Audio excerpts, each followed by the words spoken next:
Bonjour et bienvenue. Welcome to MVP Hot Seat with Ibrahim Ababu. Today, I'm delighted to be joined by one of the most outstanding African experts in the nuclear field, Dr. Lassina Zerbo, who is the former Prime Minister of Burkina Faso and the current chairman of Rwanda Atomic Energy Board. The Rwanda Atomic Energy Board is an institution at the initiative of President Paul Kagame to develop and promote the peaceful use of nuclear science and technology in the fields of energy, medicine, water, and agriculture. Dr. Zerbo is also recognized for his passion for promoting the entry into effect of the Comprehensive Nuclear Test Ban Treaty and his initiatives to develop synergies between science and diplomacy for peace. He led the CTBTO from 2013 to 2021. Welcome, Dr. Zerbo. Glad to have you with us today. Thank you, Ibrahim. I'm very pleased to be with you today, too. Thanks to you. First of all, how did you enter the nuclear sector? What made you interested in that field? Ibrahim, I would say accidentally. Let me put it this way. I studied geophysics and went on to work with within research and development for the mining industry. I did exploration. Of course, when you do exploration, you do everything, all commodities. And indeed, we're working on exploring thorium, uranium, and potassium, into search for some deposits, essentially for gold at the time. And then we did as well kimberlite for diamond, water, and then you name it. And I joined the CTBTO as a geophysicist, but as director of the International Data Center. And since then, I've been involved in nuclear non-proliferation and disarmament. Of course, when you are involved in nuclear non-proliferation and disarmament, you get to be involved as well in the peaceful uses of nuclear energy. And that's when I started getting involved in those issues of energy for peace, and then how to basically put that limit between the peaceful use and the development of nuclear weapon. And this is precisely what I've done with the Comprehensive Nuclear Test Ban Treaty and many institutions involved in this field. And when you are an African, and then you care about development, industrialization, and then you get into this field, and then you realize that there are limitations with solar energy, with renewable energy for industrialization. You get to, put yourself in a situation where you look for alternatives for your country and then for the continent. Exactly. And we are in need, we much need nuclear energy to develop Africa as a whole continent. So moving on, what is the vision and latest developments of nuclear energy in Rwanda, and why is Rwanda looking at the nuclear energy option? Rwanda, Rwanda, we're dealing with a president who has a vision for his country, but a vision beyond his country. There are many things that President Kagame has initiated for his country, and also initiated for Africa when he was chairing the African Union Commission. Why Rwanda is interested in that? Let me step back a bit and then say what vision I've seen in this country. You have a country that has come from war into realizing a society where people forget who is Hutu and who is Tutsi, but basically thinking we are Rwandan or Rwandese and African. So when you are in Rwanda, they think African. And this is why Paul Kagame can decide to have somebody like Tidiane Tiam to look after his financial institution, and somebody like myself from Burkina Faso to take care of his nuclear science and technology issue. This is an African vision, and this is a Pan-Africanism that he wants to basically stamp within his country and for the continent. So why nuclear energy? If we take it that nuclear energy is what we see as a mean for industrial development and economic development and social empowerment for our people in the continent, we think that he is in the right direction. But how can he do that? Of course, you have experts within Rwanda, but he's looking for people who have the network, the capacity to bring expertise together and bring the vision to his implementation. And this is how Rwanda got involved in looking for experts and network with expertise as well from around the world to try and implement the vision of Paul Kagame for nuclear energy for the country. But when you talk about nuclear energy, President Kagame is not only mentioning electricity. We talk about water, we talk about agriculture, and we're talking about medicine. His vision for medicine is to do a medical tourism within his country. So people who need assistance or medical assistance are not traveling thousands of kilometers and then go to places where treatment will be expensive. He wants to make medicine accessible to people within the country and people within the continent. And that is vision for nuclear medicine. For electricity, of course, he knows that this is what he needs for development if he wants, as he said, Rwanda to be the Dubai of Africa. And you need energy to do that. And for agriculture, as you know, we talk about a country who have moved from exporting some cereals and now providing cereal not only to Rwanda, but within the region. And this is what he wants to do. For agriculture, for example, to be able to maintain products that are coming from the crops and then be able to dispatch them when there are shortages around Rwanda or within Rwanda.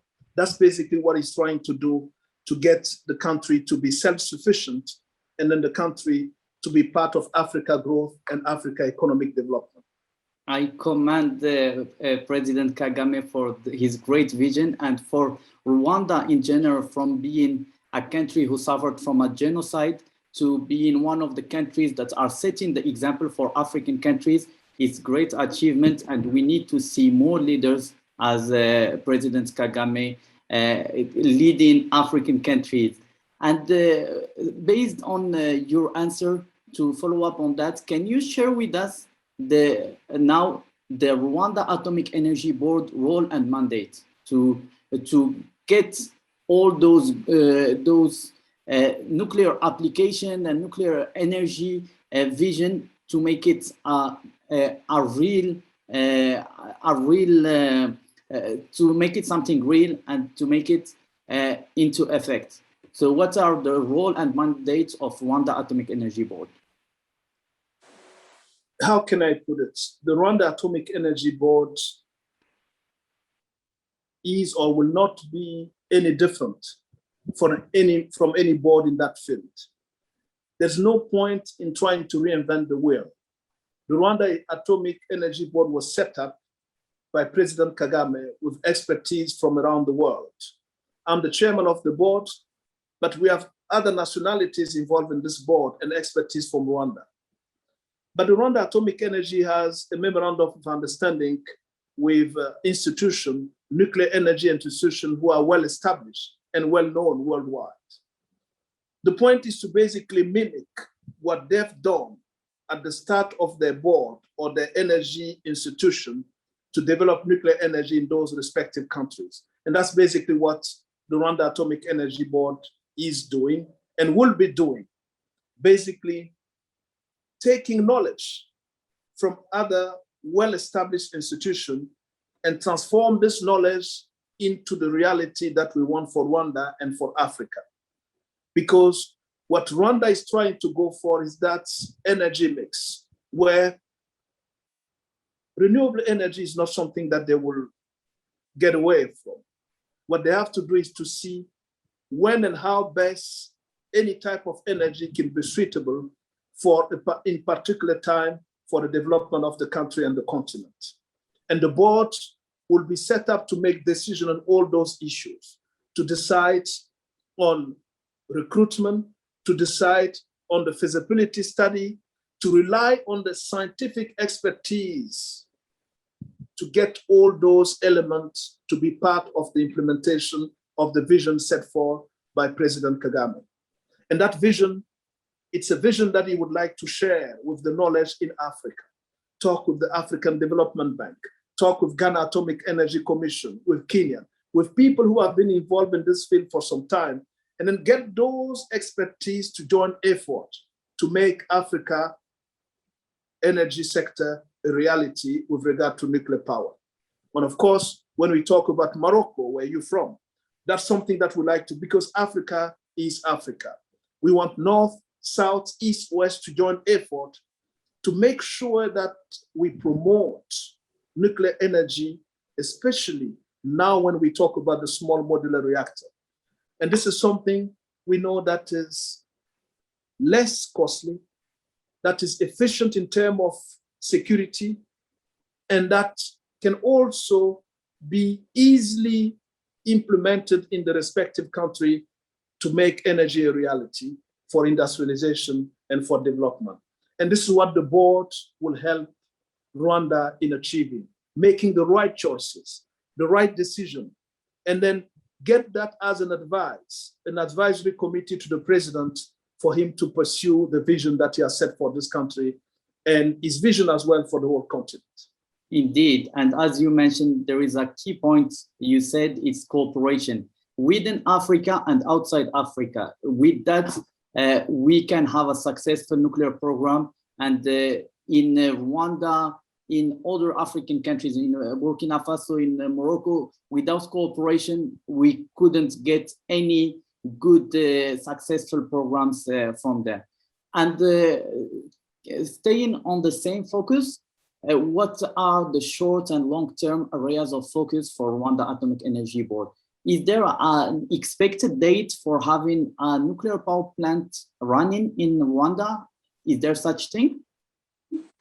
But of course, if you talk about the need for development, one can say we want it yesterday, okay? But for nuclear energy, I mean, we're not that fast in its implementation.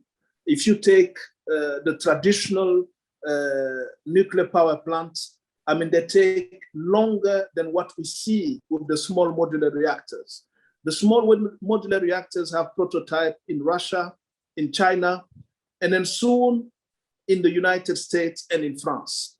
So we have a diversity of pilot projects that are running that we should learn from, and then see how best and how less costly it could be for a country like Rwanda to be a model for the region, and then for it to be implemented. And that's what we need. There's cooperation needed with you in Morocco. There's cooperation needed with Ghana Atomic Energy Commission and many other atomic energy commissions within the continent as we pursue our cooperation with our traditional partners and looking for a diversity of expertise that will help us be fast in our implementation. And when I say fast, if we take it that we have already some pilot plants working in terms of the small modular reactor, I mean, having a memorandum of understanding of those countries who have experienced those pilot projects could help us go faster. But at the same time, we should search for the best. And in searching for the best, research and development are continuing. We're just reading that TerraPower, for instance, in the United States, is trying to make it available nuclear power plant within the next 5 to 7 years. But those are avenues to look into as we look for the memorandum of understanding that we have with Rosatom, for instance, in Russia, and what could happen with others in Korea or even Argentina. So those are venues or avenues that we should look into as we see more and more African countries getting into nuclear energy. The more we have competition, the best it is for the continent and the different countries, and less costly it will make it for all of us. But the timing will be within the next 10 years, I would say that will be a good timing to get things implemented in a country like Rwanda. Exactly. And if I understand right, in Rwanda right now, you're focusing on SMRs. You're pursuing only SMRs, but not large reactors? No, I think SMR are what we think would be suitable for Rwanda. Because when you talk about large reactors, I mean, it will be suitable to talk about regional economic commission rather than a single country. For instance, even if you take West Africa, when you talk about those large reactors, I think within ECOWAS, that could be considered. But a single country for those large reactors will be more difficult in its implementation and also in its security and guarantee issues as well. So for the small modular reactor, we're not going that route because they are more modulable, more, I would say, easy implementable. I think there is a way to look for those when we talk about a country getting involved in nuclear energy. I totally agree. And also, for example, with the grid, with the majority of African countries having a smaller grid, and the SMRs would be a great fit compared to a large reactor. And also, you mentioned something very important regarding SMRs, is that some countries or some organizations in Africa are saying we don't want to be first of a kind for SMRs, but we could turn that into an opportunity and make see the glass as half full, not half empty, which, for example, we can, as an African country, be having a leverage power to discuss with the SMR companies saying, you want to be, you want our country to be a kind of a prototype or a second power plant SMR in our country. You should give us more advantages, as we will be your, as we say in French, your vitrine, to showcase what's your SMR technology is worth it in real life, and that's give more bargaining power for African countries if they move and negotiate with the SMR company early on, not wait for 10 years after the first prototype is working to be able to start negotiating for a SMR technology model to be implemented in the country. And I believe SMRs, as you said, is something that is very important to help us as African to grow our electricity usage in the continent. Also, I've heard that Rwanda is developing plans for the creation of a nuclear science center of technology. Can you tell us more about it, and how can this center help with the human capacity building for Rwanda? Thank you, Ibrahim. I think two things that you mentioned that I want to intervene on. You mentioned the necessity to see this small modular reactor issue as an opportunity for the continent, and to always see the glass half full. And this is how I see my entire life. And then I think if we want to hope for the best, there's no other way than seeing always the glass half full. Exactly. There is capacity.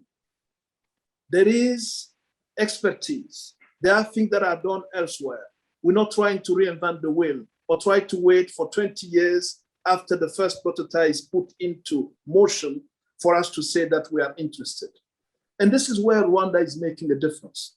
And this is where the vision of President Kagame to go straight for those small modular reactors, regardless of how far the experience are going on them in terms of the prototype, is a risk that you take, but there's nothing you can win in life if you don't take risk.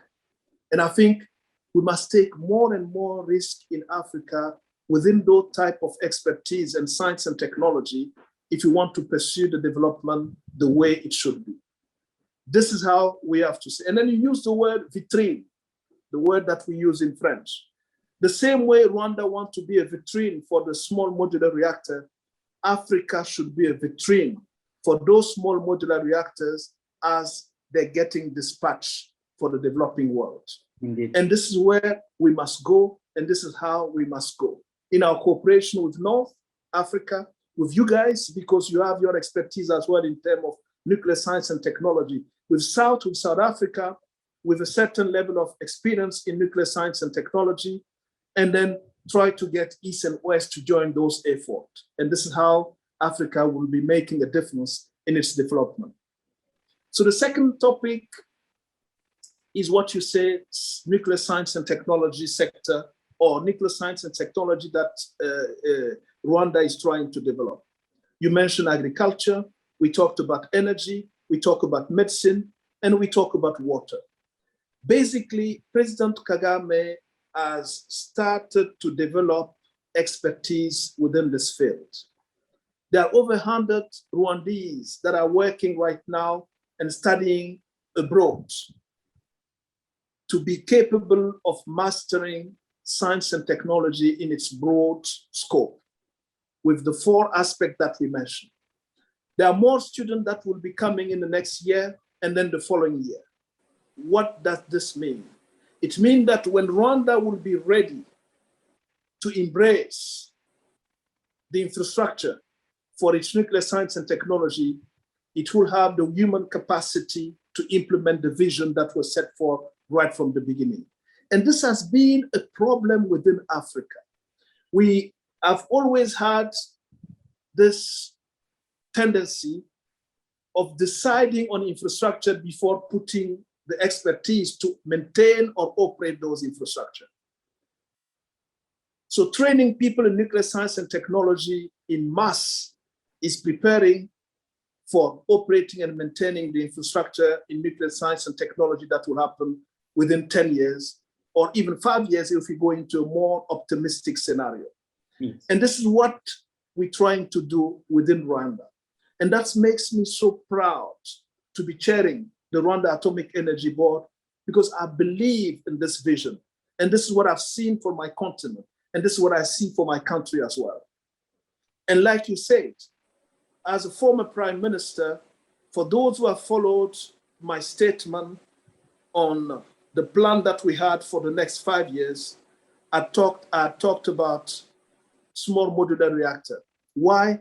Because of the cooperation that are meant to establish with Rwanda and then with the rest of Africa involved in nuclear science and technology. But that will not stop with Lassina Zerbo not being prime minister, because we have to still be hopeful for the country, hopeful for the continent, and then rely on our cooperation within Africa to make those visions the reality that we need for industrialization and development.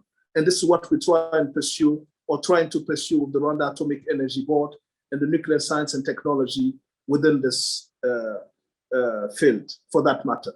Yes, and we are glad to have people like you pushing for nuclear in Africa. So for my last question, you answered half of it. So I was going to ask you, what do you enjoy most about your current role at the moment?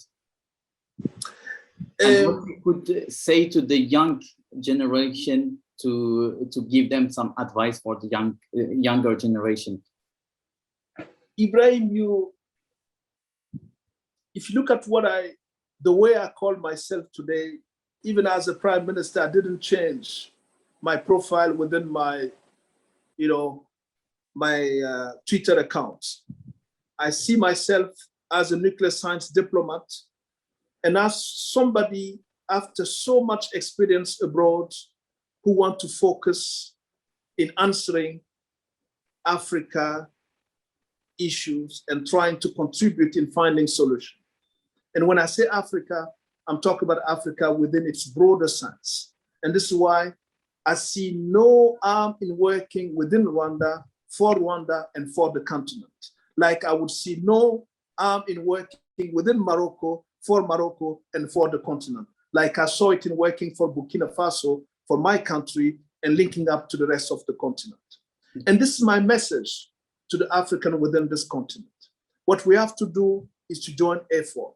Join effort to speak one voice when we talk to the rest of the world, so that we are respected for what we want, respected for who we are, and respected for the expertise that we've gathered for so many years, and how we are so thirsty of more and more expertise and more knowledge for our industrialization and for our economic development. That's my message to the younger generation.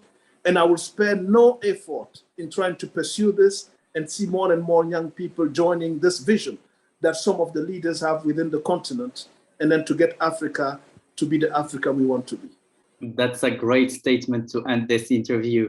Thank you once again, Dr. Zerbo, for these fascinating discussions. We are looking forward to seeing more nuclear achievement in Rwanda and in Africa in general. It's exciting times for nuclear in Africa and elsewhere, as we feel a renaissance of nuclear energy around the world. With that in mind, I would like to share with our viewers that to accompany this development, MBP will be hosting a high-level industry meeting, which will bring together all the key government stakeholders in Africa to discuss nuclear energy developments in their respective countries and plans to move forward. So Africa MBP Light 2022 will take place from 19 to 22nd of April, and Dr. Zerbo will be participating in this meeting also. So I invite you to visit our website for more information on that. Stay tuned for next episode of MVP Hot Seat. À la prochaine.